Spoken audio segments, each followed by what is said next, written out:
예, 이번 시간에는 우리 개인 세무조정 바로 직전인 세무조정에 대한 개념을 일단 먼저 정리를 해보도록 하겠습니다.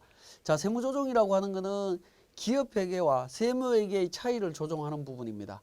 자, 당기순이익과 소득금액, 당기순이익은 기업회계의 의미고요. 소득금액은 세무회계의 의미입니다.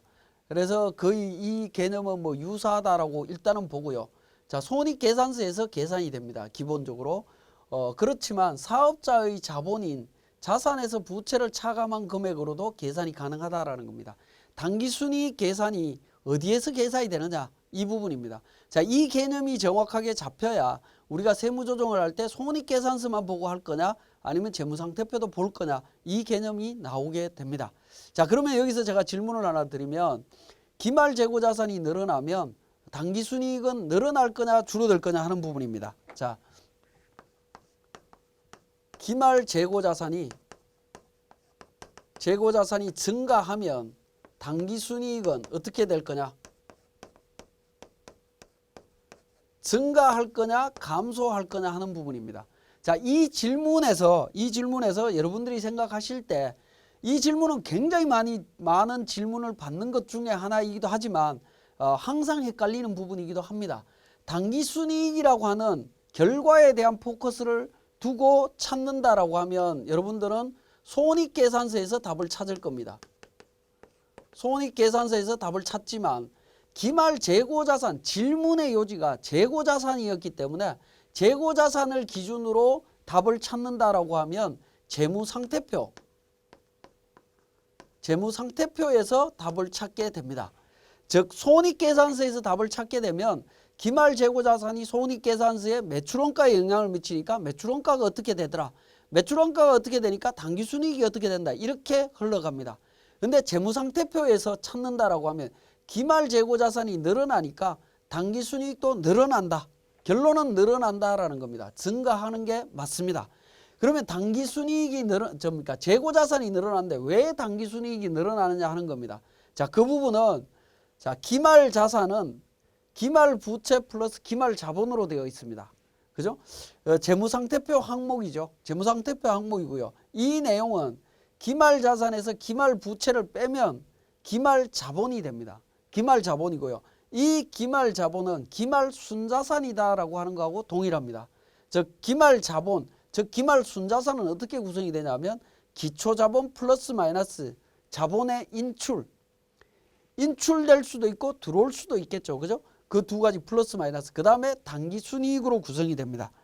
자, 기말자본은 기초자본, 인출이 없다라고 하면 당기순이익과 연계가 되어 있습니다. 그죠? 당기순이익과 연계되어 있기 때문에 자, 기말자산인 재고자산이 늘어났기 때문에 자, 기말부채는 고정되어 있다라고 보면 기말자본이 늘어날 수밖에 없습니다.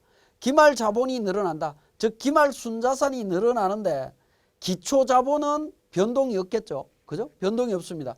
그리고 인출도 없다라고 하면 당기순이익은 늘어날 수밖에 없습니다. 대차평균의 원리에 의해서. 자, 요렇게 접근을 하는 부분입니다. 자, 매출액이 늘어나면 당기순이익 어떻게 됩니까? 매출액이 늘어나면이라고 해서 매출액으로 제가 질문을 했기 때문에 여러분들은 손익계산서로 파악을 하시면 됩니다. 손익계산서에 수익이 늘어나면 당기순이익 당연히 늘어납니다.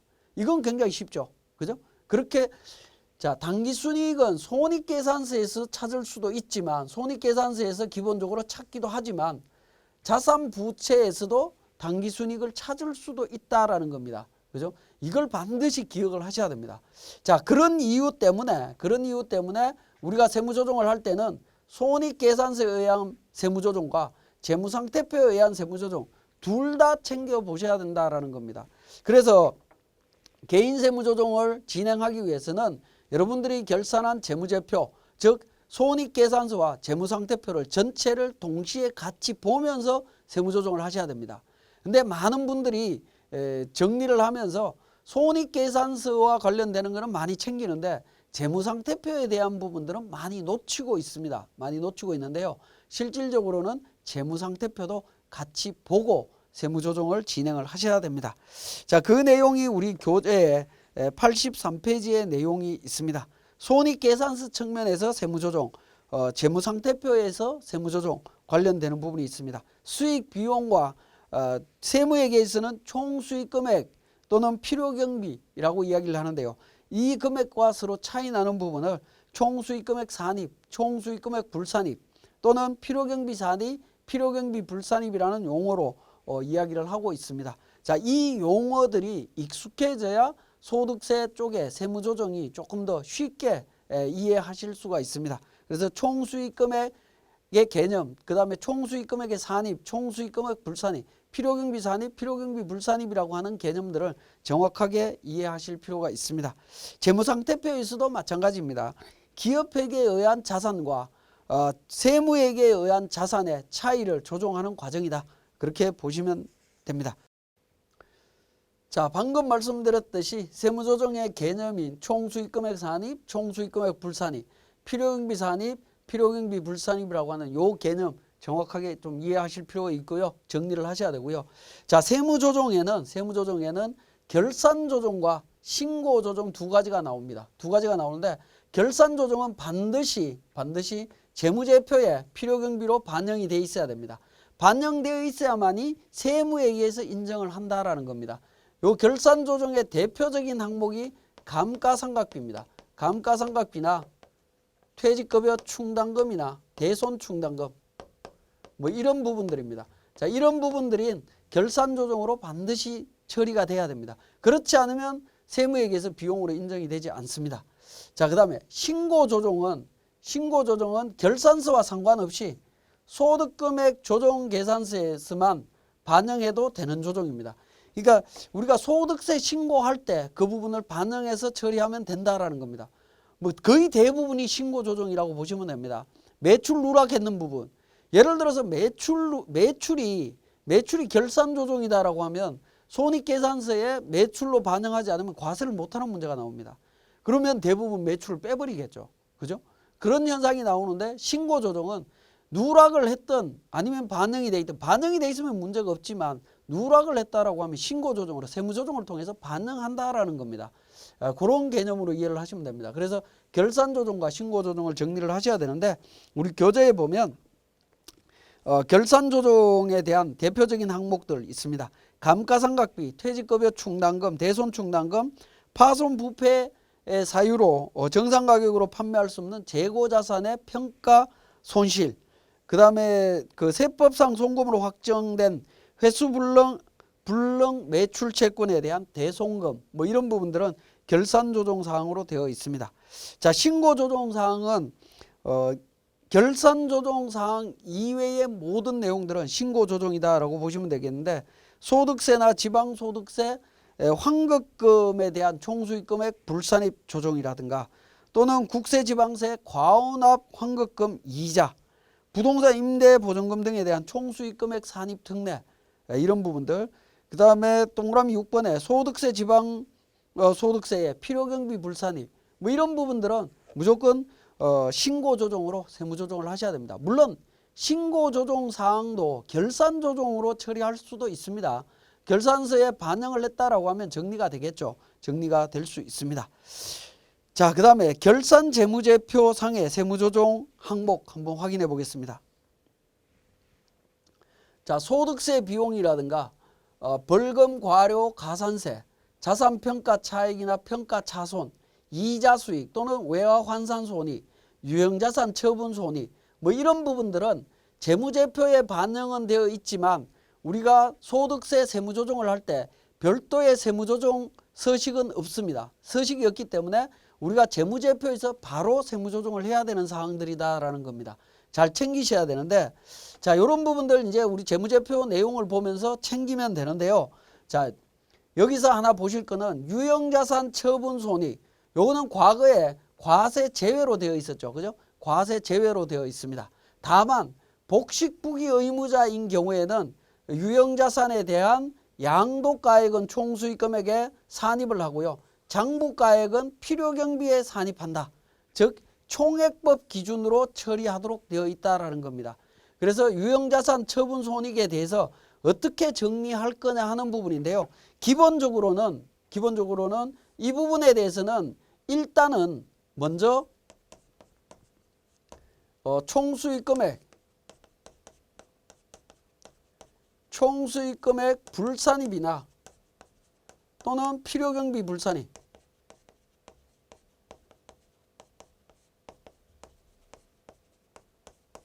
그죠?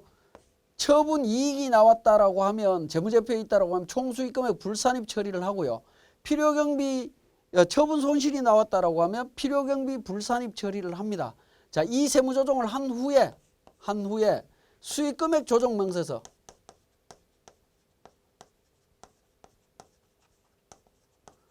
수익금액 조정 명세서를 작성할 때 작성 시에 관련되는 세무조정을 진행을 합니다.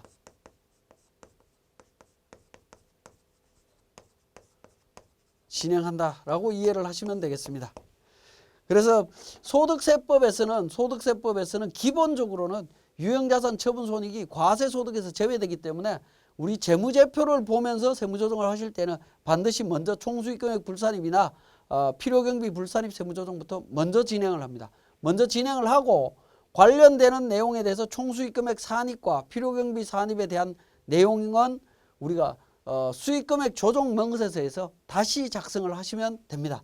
자, 그렇게 진행이 되는데 그 과정들을 우리 세무사랑 프로를 통해서 한번 또 정리를 해보도록 하겠습니다.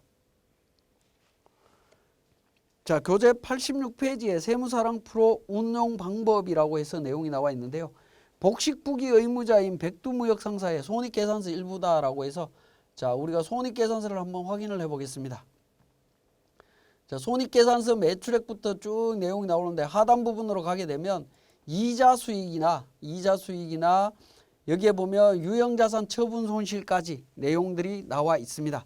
자, 우리 교재의 자료를 보면 손익계산서의 이자 수익은 250이 반영돼 있는데 정기 적금 만기 해약으로 인한 이자 소득이다. 자, 이자 수익은 사실은 사업과 관련성이 있다 하더라도 소득세법에서는 이자 소득으로 과세하도록 하고 있습니다. 분리를 하고 있기 때문에 이자 소득으로 구분해야 되니까 사업 소득에서는 제외시켜야 되겠죠. 그러니까 총수익 금액에 지금 포함이 되어 있으니까 총수익 금액 불산이 해서 세무조정을 진행하게 됩니다. 자, 이 세무조정은 바로 개인조정에서 소득금액 조정 합계표를 통해서 세무조정을 바로 진행하시면 됩니다. 자, 이자 소득에 대해서 세무조정을 진행하도록 하겠습니다. 이자 수익에 대해서 250만 원 이자 소득으로 분리과세한다라고 해서 제외시켜 주고 있습니다. 그죠? 세무조정을 진행하고 있고요. 자, 그 다음에 두 번째 자료 보면 유형자산 처분 소실은 차량 운반구 벤츠 차량을 12월 26일 날 1,000만 원에 매각한 거다. 취득가액 7천, 매각 당시 상각 누계액 5,600만 원 정도다 라고 나와 있습니다. 자, 그러면 우리 손익계산서에 있는 내용을 통해서 다시 한번 보면, 자, 유형자산 처분 손실과 관련되는 부분을 더블 클릭해서 회계처리 내용을 한번 보도록 하겠습니다. 자, 회계처리 내용을 보니까 차량 1,000만 원, 5,611만 300원 감가상각 누계액이고요. 보통예금으로 1,100만 원이 입금이 됐습니다. 그래서 처분 손실이 나와 있습니다. 388만 9,700원이 처분 손실로 나와 있습니다. 자, 이렇게 처분 손실이 나와 있으면 이 금액은 기본적으로 과세소득에서 제외된다라고 했죠. 그래서 필요경비 불산입으로 유형자산 처분 손실 388만 9,700원을 필요경비 불산입으로 먼저 처리를 합니다. 먼저 처리를 하고, 자, 이 차량은 복식부기 의무자가 고정자산을 매각을 했을 때 매각 대금, 즉 양도 대금은 총수익 금액의 산입이고요. 장부가액은 필요경비 불산입이라고 했습니다. 그래서 조금 이따 설명드리겠지만 총수익 금액 명세서를 총수익 금액 조정 명세서를 작성할 때 고정자산 양도가액과 양도 고정자산 장부가액을 필요경비와 총수익 금액에 반영해서 세무조정을 하고 있습니다. 그 부분 뒤에서 설명을 드리기로 하고요. 어쨌든 이렇게 정리를 합니다. 그래서 우리가 재무제표를 보고 바로 세무조정해야 될 사항들을 찾아서 정리를 하시면 되겠습니다. 자, 우리 88페이지에 8번에 세무조정 사항의 소득금액 조정합계표 반영입니다. 자, 이렇게 이제 소득금액 조정합계표에 세무조정 사항은 모두 반영을 해야 됩니다. 모두 반영을 해야 되는데 재무제표에서 바로 직접 찾아서 세무조정해야 되는 부분들은 여기에다가 직접 세무조정을 하시면 되고요. 다음부터 설명드리는 세무조정 명세서를 통해서 세무조정이 일어나는 부분들은 우리 그 명세서에 보면 F3번 조정등록이라고 하는 메뉴가 있습니다. 이 조정등록을 통해서 소득금액 조정합계표로 바로바로 반영을 해 주셔야 됩니다. 세무조정 명세서는 잘 작성은 했는데 관련되는 세무조정 사항을 소득금액 조정합계표에 반영하지 못한 경우에는 세무조정을 못한 거하고 동일하다라고 보시면 됩니다. 그만큼 중요한 부분이기 때문에 각종 조정 명세서를 작성하고 나면 F3번 조정 등록이라고 하는 메뉴를 반드시 눌러서 세무조정 사항을 확인해 보실 필요가 있습니다. 자, 지금까지 세무조정과 기본적인 재무제표상의 세무조정 내용들을 확인했습니다. 예, 이번 시간에 조세특례제한법상의 주요 세액공제 관련되는 부분 정리하도록 하겠습니다. 자, 먼저 중소기업 투자세액공제가 되겠습니다. 자, 중소기업과 3천억 미만의 중견기업. 근데 우리 개인 사업자 같은 경우에는 대부분 중소기업으로만 판단을 하시면 될 것 같습니다. 중견기업 적용될 일이 거의 없을 거고요. 세액공제 대상 투자자산은 기계장치 등 사업용 자산, 판매 시점 정보관리 시스템, 정보보호 시스템 설비 관련되는 부분이고요. 세액공제는 중소기업 투자금액의 3%입니다. 중견기업 신규 상장 중소기업과 중견기업 관련 있는 부분인데 거의 적용 안 된다라고 했기 때문에 제가 3%만 기억하시면 될 것 같습니다.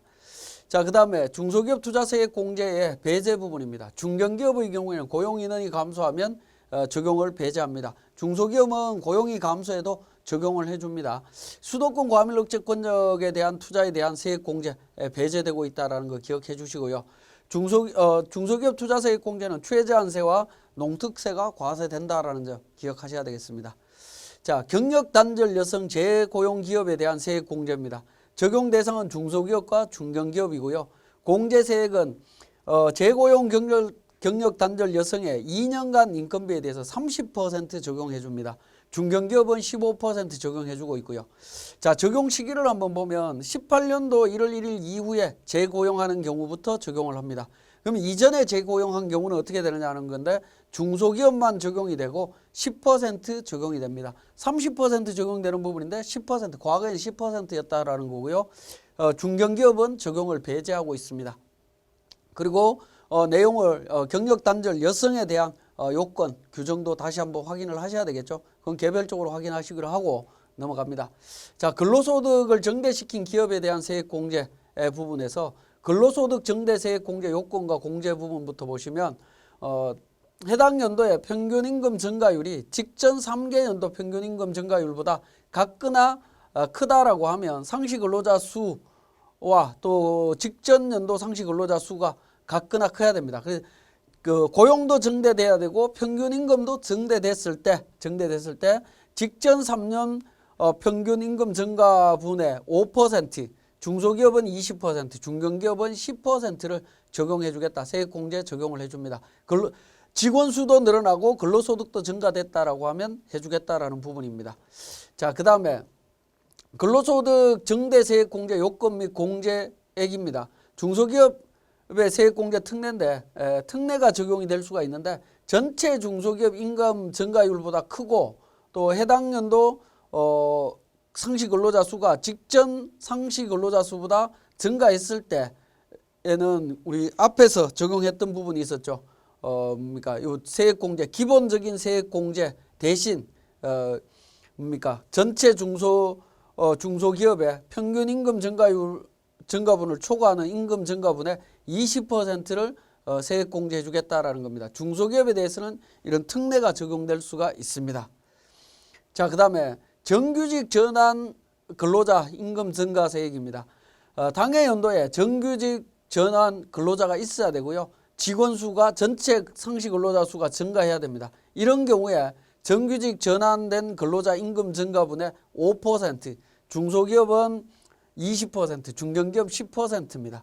전환일 다음 연도 종료일 중에 근로관계가 종료되면 공제세액과 이자 상당액을 추징하는 규정도 별도로 있다라는 거 기억하셔야 되겠고요. 자, 그 다음에 고용정대세액공제입니다. 적용 대상 회사를 보면 소비성 서비스업을 경영하는 사업자입니다. 내국 법인이라고 되어 있는데 법인 기준으로 말씀을 드렸는데 소비성 서비스업을 경영하는 사업자를 제외한 모든 사업자입니다. 내국인은 전부 다 적용이 된다라고 보시면 되겠고요. 세액 공제액은 해당 연도 상시 근로자 수가 직전 연도 상시 근로자 수보다 증가했다라고 하면 그 증가한 내용 중에 청년 등 상시 근로자 수가 증가한 인원수에 대해서 400만 원, 중견기업 800, 중소기업은 수도권 내는 1100, 수도권 밖은 1200만 원, 굉장히 파격적으로 세액 공제를 지금 해주고 있습니다. 청년이 증가됐다라고 하면 청년 이외에 근로자가 증가하면 어떻게 되느냐 하면 청년 이외 근로자가 증가했을 때는 기본적으로는 세액 공제를 안 해줍니다. 근데 중견기업은 450, 중소기업은 수도권 내 기업 700, 수도권 밖은 770, 한 명당 770을 공제를 해주고 있습니다. 그 다음에 고용유지 추가세액 공제입니다. 세액 공제 받은 과세 연도와 다음 과세 연도까지 고용이 감소하지 않으면 앞에서 적용했던 이 세액 공제를 1년간 더 적용해 준다라는 겁니다. 1년간 더 적용해 주고요. 그 다음에 2년간 고용 감소 시에 2년 내에 고용이 감소하게 되면 세액 공제액을 추징한다라는 겁니다. 그래서 고용정대 세액 공제는 굉장히 파격적으로 적용을 해준과 동시에 고용이 유지되면 한 번 더 세액 공제, 이것도 굉장히 파격적이고요. 그러면 고용이 감소되는 순간 추징하는 규정이 있다는 거 여기까지 기억하셔야 되겠습니다. 자, 다섯 번째, 중소기업 고용 증가 인원 사회보험료 세액 공제입니다. 고용이 증가한 경우에 세액 공제는 청년이나 경력 단절 여성의 고용 증가로 인해서 회사 부담하는 사회보험료 상당액 100% 해줍니다. 사회보험료라고 하면 국민연금, 건강보험, 고용보험료, 산재보험료까지 적용이 됩니다. 자, 그 다음에 청년 이외의 근로자가 증가로 인해서 사회보험료가 부담이 되면 50%, 신성장 서비스업인 경우에는 75%까지 해줍니다. 자, 고용유지 시에 추가로 공제를 해줍니다. 세액공제 과세 연도와 다음 과세 연도 종료일까지 고용이 감소하지 않으면 1년간 한 번 더 세액 공제를 해주겠다라는 겁니다. 요 한 번 더 세액 공제해 주는 거는 18년도에 기본적인 사회보험료 세액 공제를 적용을 받고 고용이 감소하지 않으면 19년도에 한 번 더 해주겠다. 그런 의미로 이해를 하시면 됩니다. 자, 그 다음에 사회보험에 신규 가입했을 때 세액 공제입니다. 자, 이때 주의하실 거는 요건이 있는데 10명 미만의 근로자 수와 과세 표준 5억 이하의 중소기업입니다. 자, 이 요건 충족해야 되고요. 그 다음에 18년 1월 1일 고용 중인 근로자 중에 18년 12월 31일까지 신규로 가입하면 2년 동안 50%의 세액 공제를 해줍니다. 여기서 주의하실 거는 18년 1월 1일 날 현재 고용 중인 근로자여야 됩니다. 사회보험에 가입이 안 된 근로자. 그럼 17년도에 그러니까 직원으로 등록되어 있는 직원들 중에서 사회보험 가입 안 돼 있는 직원을 18년도에 신규로 가입을 시키면 적용을 해주겠다라는 거죠. 주의하시고요. 자, 상시 근로자 수 판단에 대한 부분입니다. 상시 근로자에 대한 내용이 굉장히 많이 나오죠. 우리 앞에서 살펴봤던 중소기업 특별세액 감면 적용할 때도 고용이 감소되게 되면 500만 원씩 한도를 줄이고 있고요. 그죠? 그 다음에 고용정대세액 공제도 그렇고 중소기업 사회보험료 관련되는 부분도 그렇고 창업 중소기업 뭐 이런 쪽에도 고용 관련되는 내용들이 많이 나옵니다. 여기서 상시 근로자 판단할 때 몇 가지 좀 챙겨보실 필요가 있는 게 해당 고용 유지 기간 중에 분할 등으로 상시 근로자가 감소했을 때 이게 감소냐 하는 건데, 자, 고용이 감소되게 되면 감면 한도가 축소되는 부분도 있고요. 그 다음에 고용이 감소됐을 때는 추징되는 부분도 있습니다. 그런데 분할 등으로 상시 근로자가 감소하는 경우에는 요건 감소로 보지 않는다라고 얘기로 나와 있습니다. 자, 그 다음에 상시 근로자는 기본적으로 1년 이상 근로를 해야 됩니다. 근데 근로계약 기간이 1년 미만이지만 연속된 갱신으로 1년 이상인 경우에 1년 이상 근무를 했다라고 하면 상시 근로자로 인정이 됩니다. 자, 그 다음에 퇴사 직원은 기본적으로 상시 근로자는 매월 말 현재 근로자를 기준으로 하기 때문에 퇴사 직원은 당해 월에는 직원이 없는 걸로 봅니다. 기본적으로 없는 걸로 보는데 매월 말일 날 퇴사한 직원은 어떻게 되느냐? 매월 말일 현재 인원에 포함이 됩니다. 즉 예를 들어서 4월 30날 퇴사를 했다라고 하면 4월 달 직원 수에 포함이 된다라는 겁니다. 근데 4월 29일, 4월 1일부터 29일 사이에 그러니까 퇴사한 직원은 4월 달 직원 수에서 제외되는, 그래서 말일날인 경우에는 포함한다. 기억하시고요. 그다음에 당초 근로계약을 1년 이상이나 또는 중도 퇴사한 경우에 퇴사월이나 직전월까지 상시 근로자에 포함한다라는 겁니다. 이건 뭐냐면 자, 계약을 1년 이상 근무하기로 계약을 했습니다. 그런데 회사 사유가 아니라 본인이 스스로 중도에 퇴직을 한 경우입니다. 그러면 1년 미만 근로자가 되죠. 그런 경우에는 상시 근로자에서 원래는 제외를 해야 되지만 이건 본인의 의사로 인해서 나간 거기 때문에 이런 경우에는 계약 기간이 원래 1년 이상이라고 하면 1년을 못 채웠다 하더라도 상시 근로자 계산할 때 포함한다라는 의미입니다. 자, 그 다음에 최초 과세 연도 월수는 사업 개시일 이후 당해 과세 연도 종료일까지 월수로 합니다. 예를 들어서 5월 1일 날 또는 5월 2일 날 사업을 개시했다라고 하면 월수를 어떻게 계산할 거냐는 겁니다. 그래서 사업 개시한 일부터 5월 달부터 월수를 계산해서 계산해 달라라는 겁니다. 그래서 상시 근로자 판단하는 한 5가지 정도에 대한 내용 기억하시면서 우리 세무사랑 프로에서 적용되는 과정들을 한번 살펴보도록 하겠습니다. 자, 우리 교재 255페이지에 보면 고용을 증대시킨 기업에 대한 세액공제 관련되는 내용들이 쭉 나오고 있고요. 256페이지에 상시 근로자에 대한 범위 나오고 있고 257페이지에 청년 등 상시 근로자가 나옵니다. 청년 등 상시 근로자에 대한 범위가 15세에서 29세 이하인 사람으로 이렇게 규정을 하고 있는데요. 자, 이 부분 좀 주의를 하셔야 되는데 우리 청년이라고 하면 기본적으로 34세 이하인 사람으로 알고 있는데 고용정대세액공제에서 청년은 29세 이하입니다. 자, 이 부분도 좀 주의를 하시고요. 마찬가지로 259페이지에 중소기업 고용증가 인원에 대한 사회보험료를 계산할 때 청년에 대한 범위가 나옵니다. 이 청년에 대한 범위도 주의를 하셔야 되는데 그 부분이 262페이지입니다. 청년 등 상시 근로자 15세 이상에서 29세 이하로 되어 있습니다. 34세 이하가 아니라는 거, 이 부분 주의를 하셔야 될 것 같습니다. 자, 그러면 264페이지에 7번째 세무사랑 프로 운용 방법이라고 해서 내용이 나와 있습니다. 수도권 성장 권역 내에 소재하는 중소기업으로서 제조업을 영위한다. 사회보험료 세액공제 적용받고자 한다. 라는 부분입니다. 직전과세연도 인원수, 해당 과세연도 인원수, 그 다음에 근로자 총급여, 사회보험료 관련되는 부분이 있습니다. 한번 확인을 해보면 중소기업 고용증가 인원에 대한 사회보험료 서식 확인을 해보도록 하겠습니다. 자, 이 서식은 지금 강의하는 도중에 강의하는 시점에서 우리 세무사랑 프로가 아직 업그레이드가 아직 안 되어 있기 때문에 개정된 내용은 아직 반영이 되어 있지는 않습니다. 그렇지만 개정된 내용을 빼고 내용들을 한번 살펴보면요. 근로자 수 해서 근로자 수, 상시 근로자 수는 원천징수 내용을 바탕으로 해서 여러분들이 직접 계산을 하셔야 됩니다. 이 부분을 우리 세무사랑 프로에서 직접 계산되는 내용은 없습니다. 없기 때문에 정확하게 계산하시려면 여러분들이 직접 그러니까 직원 등록 내용을 확인하신 후에 계산을 하셔야 됩니다. 그래서 해당 과세 연도 2.53명, 그 다음에 직전 과세 연도에는 1.25명에서 1.28명이 증가했다라고 내용이 나오고 있습니다. 자, 청년 등에 대한 근로자 총급여는 4,200만 원이다라고 해서 등록을 했고요. 자, 그 다음에 청년 및 경력 단절 여성 외의 상시 근로자 관련해서 해당 과세 연도 상시 근로자 수 총 근로자 수입니다. 11.63명이고요. 그 다음에 직전 과세 연도 8.75명에서 전체 증가한 건 2.88명이고 여기에 청년 증가분이 1.28명, 나머지가 1.6명이다 라고 내용이 나오고 있습니다. 그리고 청년 외의 근로자 관련되는 부분 총 근로자 급여죠. 1억 5천 중에 4,200만 원 뺀 1억 800입니다. 그렇게 해서 계산을 하시게 되면 세액공제 금액을 확인하실 수가 있습니다.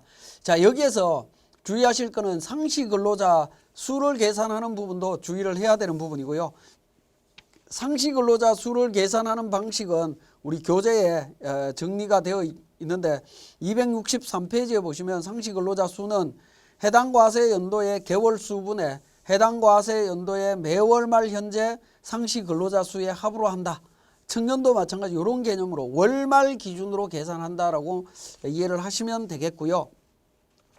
그 다음에 주의하실 부분은 우리 프로그램에서 중소기업 고용정대 인원에 대한 사회보험료 세액 공제를 적용하실 때 보시면 국민연금, 장기요양 국민연금, 건강보험이나 고용보험에 대한 요율은 이미 주어져 있을 겁니다. 주어져 있는 자료로 반영을 하시면 되는데 산재보험에 대한 부분은 내용이 빠져 있습니다. 이 부분은 회사마다 업종별로 보험료 요율이 다 다르기 때문에 여러분들이 이 부분을 적용하실 때는 반드시 확인하신 후에 산재보험료 요율을 별도로 입력을 하셔야 됩니다. 입력을 하셔야만이 세액공제를 정확하게 반영하실 수 있다라는 거 기억을 하시면 되겠습니다. 그래서 산재보험 요율 누락되지 않도록 정리를 해주시고요. 자, 이렇게 이제 세액공제액이 계산이 되었다라고 하면 자, 서식을 저장을 합니다. 저장을 하신 후에 세액공제와 감면 로마 숫자 2번에 보면 세액공제 조정명세서가 있습니다. 세액공제 조정명세서에서 F12 불러오기를 통해서 관련되는 내용을 반영을 합니다. 자, 반영을 하게 되면 하단 부분에 중소기업 고용정가 인원에 대한 사회보험료 세액공제 관련되는 부분이 있죠. 자, 이 부분 공제세액 계산에 반영을 하고요. 두 번째 탭으로 갑니다. 단기 공제세액 및 2월액 계산.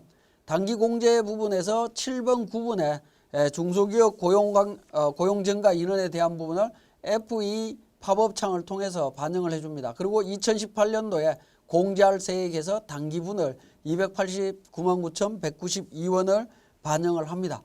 자, 이렇게 반영하신 후에 반영하고 저장합니다. 저장하고 과표 및 세액 계산 쪽에서 종합소득세 신고서 쪽으로 갑니다. 종합소득세 신고서 쪽에 8번째 탭 8번 종합소득 계산에서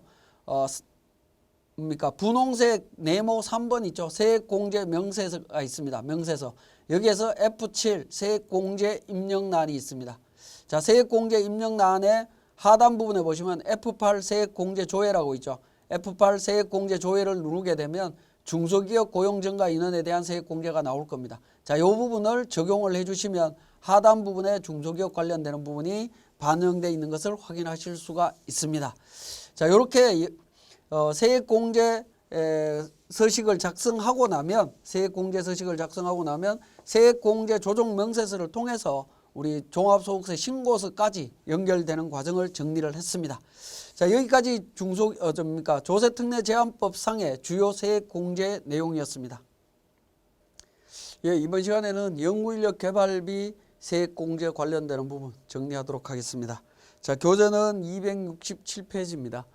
자, 연구인력 개발비에 대한 범위를 한번 보면 연구인력 개발에 필요한 비용 중에 조세특례제한법 시행령 별표 6에 의한 비용이어야 된다라는 부분인데요. 자, 그것과 관련해서 우리 교재를 통해서 한번 보면 268페이지입니다. 8페이지에 별표 6에 대한 내용이 정리가 되어 있는데 자체 연구개발비라고 해서 방갈로 1번에 나와 있죠. 나와 있는 부분에 보시면 인건비에 대한 제외 부분이 있습니다. 보시면 소득세법에서 퇴직소득에 해당되는 부분, 퇴직급여 충당금과 관련되는 부분, 그 다음에 성과급과 관련되는 부분, 법인세법에서 규정하고 있는 부분. 이 답은 성과급 관련되는 게 법인세법에서 삭제됐기 때문에 해당 사항은 없습니다. 어쨌든 인건비 관련되는 부분에서 퇴직금 관련되는 부분은 연구인력 개발비 세액공제를 적용 못 받는다라는 거 기억을 해 주시고요. 자, 그 다음에 269페이지에 2번 인력 개발비 중에 인력 개발과 관련되는 것 중에 우리가 하나 챙겨 보셔야 되는 거는 270페이지에 보시면 라번입니다. 맨 위에 중소기업에 대한 인력 개발 및 기술 지도를 위하여 지출하는 비용 중에 다음에 해당하는 거 1, 2, 3, 4 나오는데 4번입니다.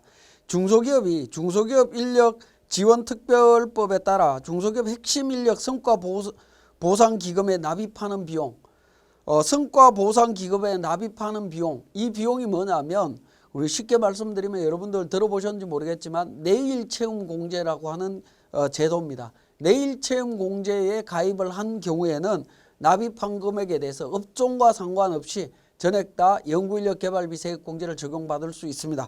혹시 사업자 중에 내일 채움 공제에 가입해서 회사에서 부담해 주는 부분. 내일채용 공제는 직원도 납입을 하고 회사도 납입을 하면 정부에서 지원을 해줘서 일정 기간 후에 총액을 전부 다 직원한테 지급을 하는 부분이죠. 근데 회사에서 부담한 금액은 부담했을 때 비용으로 인정을 받고요. 그 부담한 금액을 납입했을 때 납입한 과세 연도에 연구인력 개발비 세액 공제로 적용을 받을 수 있다라는 겁니다. 그걸 좀 챙겨보실 필요가 있겠습니다.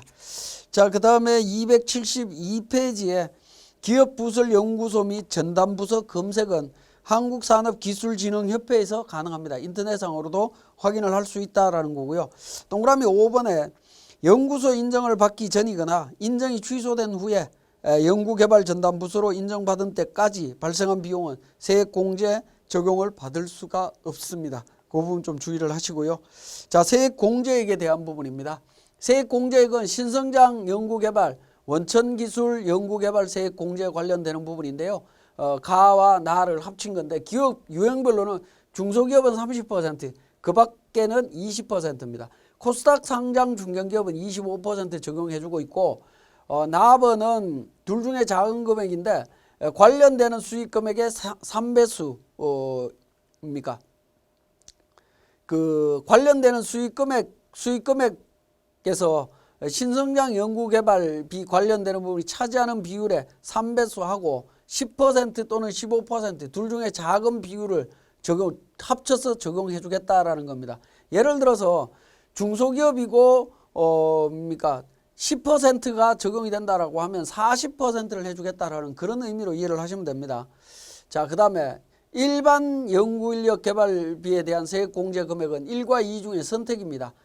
증가 기준, 직전 연도의 연구인력 개발비보다 증가된 금액에 대해서 25%, 중소기업 40%, 50%, 중견기업 40%입니다.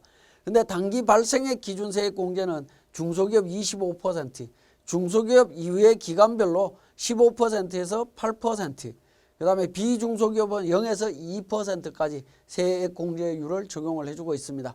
많은 회사들은 일반 연구개발비 관련되는 쪽이 많이 적용이 되겠죠. 둘 중에 선택한다라는 거 기억을 해주시고요.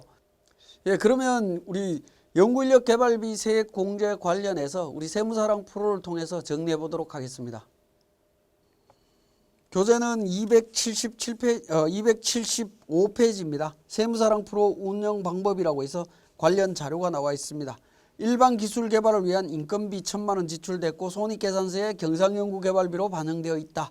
직원 수는 2명이고 중소기업이고 요건 충족한 걸로 보고 직전과세기간 연구인력 개발비 지출 내용이 있습니다. 자, 그러면 우리 개인 조정에 공제 감면 쪽에 보시면 연구개발비 관련되는 부분이 있습니다. 세 번째 보시면 연구인력 개발비 명세서가 있죠. 자, 연구인력 개발비 명세서를 통해서 진행하시면 됩니다. 자, 연구인력 개발비 명세서는 1번 발생 명세 및 증가 발생액 계산 탭과 2번 공제세액, 3번 연구소 관련되는 정보, 4번 연구인력 개발비 발생 명세서가 있습니다. 자, 요 순서대로 작성을 하시면 되겠고 세액 공제와 관련되는 부분은 1번 탭과 2번 탭으로 이렇게 계산이 됩니다. 자, 먼저 계산 과목 1번 해당 연도 연구인력 개발비 발생 명세입니다. 자, 계산 과목 경상연구개발비로 정리가 됐고요. 자, 인원수는 2명입니다.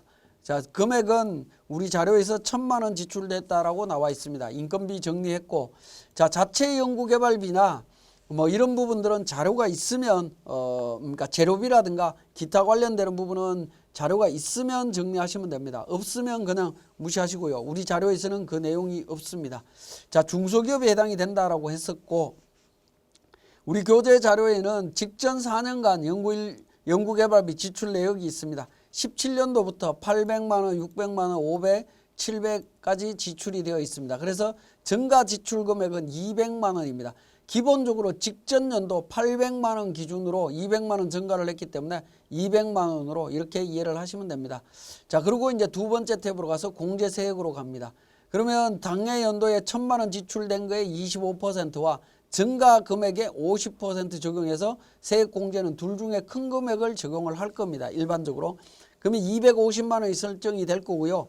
자, 오른쪽에 보시면 화면 오른쪽 맨 하단 부분에 보시면 최저한세 설정이라고 해서 제외라고 표시가 되어 있을 겁니다. 이 제외라고 표시되어 있는 부분은 중소기업과 관련되는 세액공제는 최저한세 적용을 하지 않습니다. 근데 중소기업이 아닌 경우에는 최저한세 적용 대상이 되기 때문에 대상에 체크를 하시면 될 것 같습니다. 자, 그 다음에 연구소가 있다라고 하면 3번에 연구소 관련되는 정보 등록하시면 됩니다. 그 6번에 연구소 및 전담부서 현황이라고 해서 인정일자, 취소일자, 그 다음에 연구소, 전담요원, 보조요원, 관리직원에 대한 그러니까 인원수와 금액을 적어주시면 되겠고요. 네 번째 탭에 해당 연구인력개발비 발생 명세서 해서 연구소에서 지출된 인건비가 있다라고 하면 총액에 대해서 인별로 금액 나열해 주시면 됩니다. 재료비에 대한 부분 마찬가지고요. 위탁 공동연구개발비 관련되는 부분이 있다면 자료를 등록을 해 주시면 되겠습니다. 자, 연구인력개발비 명세서가 작성이 되었다라고 하면 저장하고 종료합니다. 종료한 후에 세액공제 조정 명세서를 클릭을 합니다. 세액공제 조정 명세서를 클릭을 해서 F12 불러오기를 통해서 반영을 합니다. 반영을 하면 연구인력 개발비에 대한 세액공제 최저한세 적용 제외라고 하는 안에 250만 원이 반영되어 있는 것을 확인하실 수 있습니다. 자, 이렇게 확인을 하시고 두 번째 탭 단기세액공제로 가서 연구인력 개발비에 대한 거를 F2번 관련해서 최저한세 적용 배제되는 부분으로 그러니까 항목을 선택을 합니다. 그리고 18년도 250만 원 등록을 합니다. 자, 등록을 하신 후에 저장합니다. 저장하시고 과표 및 세액 계산에 가서 종합소득세 신고서를 클릭을 합니다. 자, 종합소득세 신고서 클릭을 하신 다음에 8번째 있는 종합소득 계산 탭에서 3번에 세액공제 명세서가 있습니다. 여기에서 F7번 세액공제 입력란으로 가서 F8 세액공제 조회를 클릭을 하게 되면 연구인력 개발비와 관련되는 부분을 확인하실 수 있습니다. 자, 적용 버튼을 통해서 하단 부분에 반영을 해주시면 되겠습니다. 자, 그러면 세액공제 조정 명세서 작성하는 부분 잠깐 설명을 드리면 세액공제 감면에서 세액공제 조정 명세서를 클릭을 해서 작성을 하게 되는데 자, 첫 번째 탭에는 공제세액과 관련되는 부분 반영을 했고요. 자, 두 번째 탭에 단기공제세액 및 2월액 계산과 관련되는 부분입니다. 자, 2월액 관련되는 부분 정리를 하실 때 맨 위에 보시면 우리 F6 최저 배제라고 하는 기능이 있습니다. F6 최저 배제는 뭐냐면 연도별로 해서 쭉 나오고 있는데요. 최저한세 적용 배제 대상 금액이 얼마냐라는 부분입니다. 그 금액이 있다라고 하면 여기에 직접 입력을 하시면 됩니다. 근데 연구인력 개발비와 관련해서 중소기업 250원, 250만 원 이 부분은 중소기업이었기 때문에 최저한세 배제 적용이죠. 배제가 되고 있습니다. 이 경우에 보시면 우리가 이미 최저한세 적용 배제 항목으로 250을 불러왔기 때문에 별도로 F6번 최저 배제에 금액을 입력을 안 하셔도 됩니다. 근데 중소기업 고용정가나 조금 이따 설명드릴 성실사업자 의료비 뭐 이런 부분들이 최저한세 배제 적용이 된다라고 하면 배제 적용하고자 하는 금액을 여기에다가 직접 입력을 해주시면 되겠습니다. 그러면 최저한세가 적용된 후에 세액공제 금액으로 계산이 된다라고 이해를 하시면 되겠습니다. 자, 여기까지 우리 연구인력 개발비 세액 조정 계산서였습니다. 예, 이번 시간에는 성실사업자에 대한 의료비, 교육비, 월세 세액공제에 대해서 살펴보도록 하겠습니다. 원래 의료비, 교육비, 월세 세액공제는 근로소득자만 적용이 되는 부분인데 성실사업자 등에 대해서는 추가로 적용을 해주고 있습니다. 그 관련되는 부분을 정리를 해보면요. 자, 성실사업자의 범위에는 첫 번째, 두 번째 요건이 있는데 두 사람을 의미합니다. 가장 대표적인 게 이제 성실신고 확인 대상 사업자로 성실신고 확인서를 제출하는 사람들, 이 사람들은 당연히 이제 의료비, 교육비, 월세세액공제가 적용이 되고요. 자, 소득세법상의 성실사업자 요건과 조세특례제한법상의 성실사업자 요건은 모두 충족했을 때 가능합니다. 성실사업자 요건과 조세특례제한법상의 성실사업자 요건은 뒤에서 살펴보기로 하고요. 어쨌든 이러한 성실사업자에 해당이 되면 세액공제는 의료비, 교육비, 월세세액공제를 적용해 준다. 이거는 원래 근로소득자만 적용이 되는 건데 적용해 주겠다라는 부분이죠. 자, 그러면 성실사업자 첫 번째 있는 성실사업자 한번 보면 소득세법상의 성실사업자 요건인데 다음에 해당하는 사업자다라고 해서 신용카드나 현금 영수증 가맹점에 모두 가입해야 된다. 그 다음에 전사적 기업 자원관리 설비나 판매 시점 정보관리 시스템 설비를 도입한 사업자 이 중에 하나에 해당이 된다. 즉 대표적인 게 신용카드나 현금 영수증 가맹점이 가입되어 있으면 첫 번째 요건 충족한 겁니다. 자, 두 번째는 간편장부나 복식장부로 소득금액을 신고해야 된다. 과거에는 복식장부, 복식부기로 신고해야 되는데 지금은 간편장부로 신고해도 인정해 주겠다라는 겁니다. 성실사업자에 들어갑니다. 그리고 사업용 계좌를 3분의 2 이상, 사업용 계좌 신고해야 되고 3분의 2 이상을 써야 된다.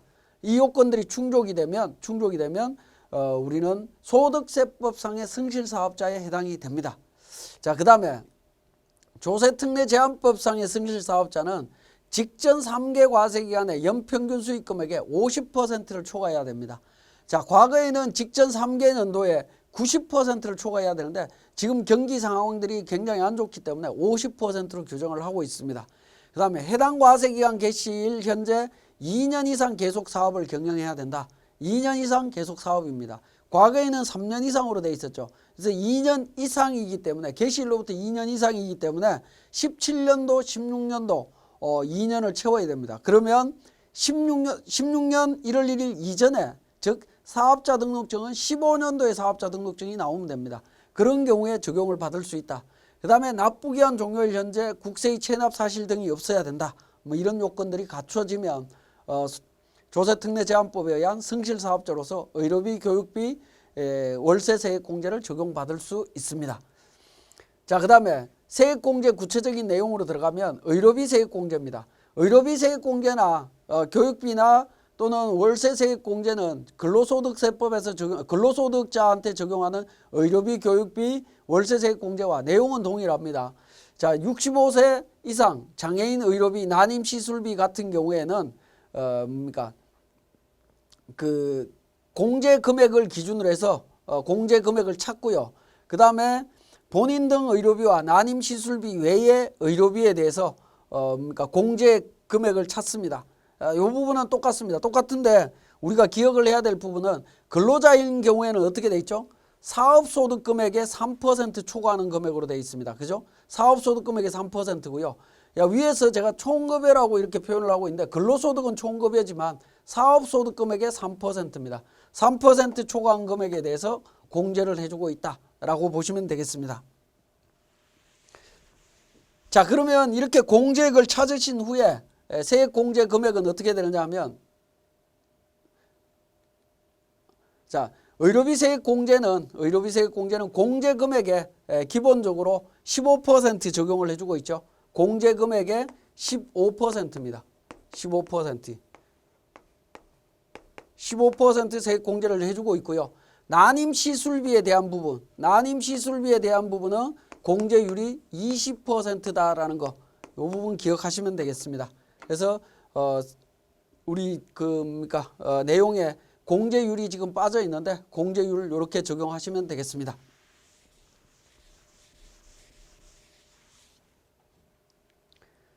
자, 교육비 세액 공제입니다. 교육비 세액 공제도 기본공제 대상자의 교육비 지출액, 본인은 무제한이고요. 취약전 아동은 연 300만 원, 초중고등학생 연 300, 대학생 연 900만 원을 한도로 해서 교육비 지출한 금액이 있다라고 하면 지출 금액의 15%를 교육비로 세액 공제를 해줍니다. 자, 그 다음에 월세 세액 공제입니다. 월세 세액 공제는 대상자는 성실사업자여야 되고요. 성실사업자 중에 종합소득 금액이 6천만 원 이하의 성실사업자이고요. 두 번째는 성실신고 확인 대상 사업자로 성실신고 확인서를 제출한 사업자, 이 경우에 적용을 해줍니다. 그러니까 월세세액 공제는 성실사업자라고 해서 무조건 다 적용이 되는 것이 아니라 종합소득금액이 6천만 원 이하여야 된다는 조건이 있습니다. 물론 성실신고 확인서 제출자는 6천만 원하고 상관이 없습니다. 이 두 가지 요건 중에 하나를 충족하면 되고요. 공제금액의 월세액의 10%, 종합소득금액이 4천만 원 이하의 성실사업자와 성실신고 확인 대상자로 확인서 제출한 사람은 12%를 적용을 해줍니다. 한도는 월세액의 750만 원, 초과하는 금액은 없는 걸로 봅니다. 그래서 750의 10% 또는 750의 12%가 최고 한도 세액 공제 금액이다라고 이해를 하시면 되겠고, 자, 마찬가지로 의료비 세액 공제 등에 대해서는 최저한세나 농특세가 적용이 된다라는 점 기억하시면 되겠습니다. 그러면 이 내용을 통해서 우리 세무사랑 프로에서 다시 확인하겠습니다.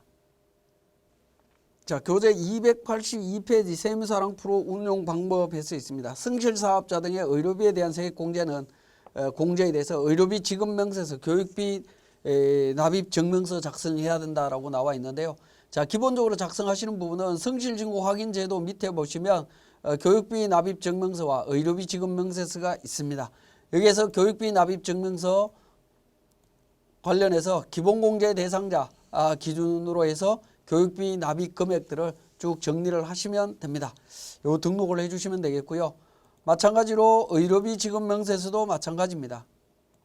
의료비 지급 명세서도 기본공제 대상자를 기준으로 해서 의료비 지급 내용에 대해서 금액들을 쭉 정리를 해주시면 됩니다. 자, 이렇게 정리를 해주시면 되겠고, 나중에 설명을 드리겠지만 우리 과세표준 및 세액 계산 쪽에서 우리 소득공제 신고서에 들어가면 세액공제 1, 2에 가게 되면 특별세액공제라고 해서 교육비 기부금 관련되는 정보들을 우리 인적소득공제 쪽에서 관련 지출 항목들을 다 등록해서 자동으로 다 반영을 하고 있었죠. 자동으로 다 반영하고 있는데, 이 성실사업자에 대한 의료비, 교육비, 월세액 세액 공제 관련되는 부분들은 이 소득공제 신고서에 반영하는 것이 아니고요. 직접 종합소득세 신고서상에서 여러분들이 직접 세액 공제 금액을 계산하신 다음에 8번 종합소득 계산 쪽에 F7번 세액 공제 입력란에서 하단 부분에 의료비나 교육비 관련되는 부분을 직접 등록을 하시면 됩니다. 직접 등록해서 적용한다라는 겁니다. F8번 확인해 보시면 F8번에서 세액 공제 금액을 확인하면 기본적으로 성실신고 확인 비용에 대한 세액 공제, 이거는 이제 확인 비용 나중에 설명을 드릴 거고, 관련되는 게 조회가 되고요. 그러니까 의료비나 교육비 관련되는 부분들은 우리 코드 번호를 직접 조회를 해서 F2번 해서 직접 조회를 해서 등록을 하시면 됩니다. 그래서 의료비 하게 되면 성실사업자에 대한 의료비 관련되는 부분 나오죠. 자, 이 부분 선택하신 다음에 공제 대상 금액 입력하시고 공제세액을 공제율을 적용해서 세액 공제 금액을 직접 등록하시면 되겠습니다. 이렇게 직접 등록을 해주셔야 됩니다.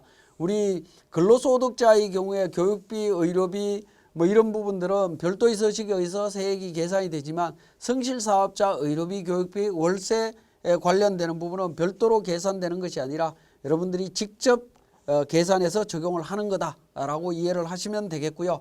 자, 이 부분을 이제 적용을 하려고 하면 기본적으로 어떻게 적용을 해야 되냐면 교재 284페이지입니다. F6번 추가 입력이라고 하는 부분이 있습니다. F6번 추가 입력으로 가서 내국인, 외국인 관련되는 정보부터 시작해서 쭉 나오는데 중간에 보시면 성실사업자라고 하는 부분이 나오죠. 성실사업자에 해당이 되느냐 안 되느냐. 요거는 이제 소득세법상의 성실사업자를 의미합니다. 그래서 소득세법상의 성실사업자에 해당이 된다면 여로 체크를 하셔야 됩니다. 여로 체크를 하시고 관련되는 부분들을 우리 세액공제 쪽에 가서 찾으시면 그러니까 성실사업자 의료비나 교육비 관련되는 부분을 내용을 F2 코드 도움을 통해서 내용을 확인하실 수가 있습니다. 근데 성실사업자로 등록이 안 되어 있다라고 하면 기본적으로는 그러니까 의료비, 교육비, 월세세액 공제를 적용할 수 없습니다. 그 부분 이해를 하시고 의료비, 교육비, 월세세액 공제에 대한 성실사업자에 대한 세액 공제를 마치도록 하겠습니다.